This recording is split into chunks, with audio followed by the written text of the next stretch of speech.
This is the second part of the discussion on early printing. After talking about printing as a Chinese invention, we will now talk about what made printing possible, the invention of paper. Alongside printing, paper changed the world forever. Printing was made possible because of paper.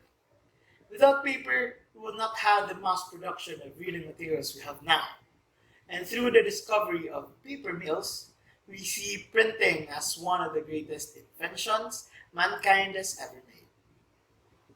Paper was first made in China, and the American Forest and Paper Association says the Chinese made paper with tsai mixed with mulberry bark, hemp, and rugs with water. They mashed it into pulp, pressed out the liquid, and hang the thin mat to dry in the sun. But before it arrived in Europe and was spread across the world, the Chinese kept it for 500 more years to themselves, until Buddhist priests carried it to the outposts of the Chinese Empire. And when the Islam took control in the city of Samarkand, a city in China's neighboring country, Uzbekistan, some Chinese paper makers were turned up and were taken west as prisoners. That's when the invention reached the Middle East. Paper mills were built in Baghdad and Damascus. The people developed a love for learning, and great libraries were established in Middle Eastern places like Baghdad and Cordoba.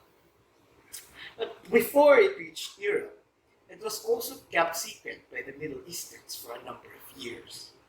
A source says it was kept as a secret for centuries even. Until a prisoner named Jean Montgolfier escaped from a paper mill to go back home to France.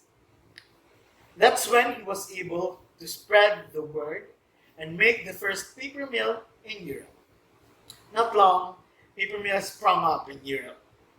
Not so much with parchment though, because it was only used for special and luxury editions. After all, paper caught the eye of the business people because it was not as expensive as parchment, which uses sheepskin, and it absorbs the ink better than parchment too. The only problem is it's not as durable as parchment. It's not long that paper can be ripped, or decay, or deteriorate on its own. For us, it might not be as big of a problem knowing that all information is literally being encoded in the digital domain. But imagine if you lived at the same time as Thomas Jefferson. It might not be as cozy as now, thinking about it. While you ponder on this question, take with you the excitement of the next discussion, the Gothenburg Press.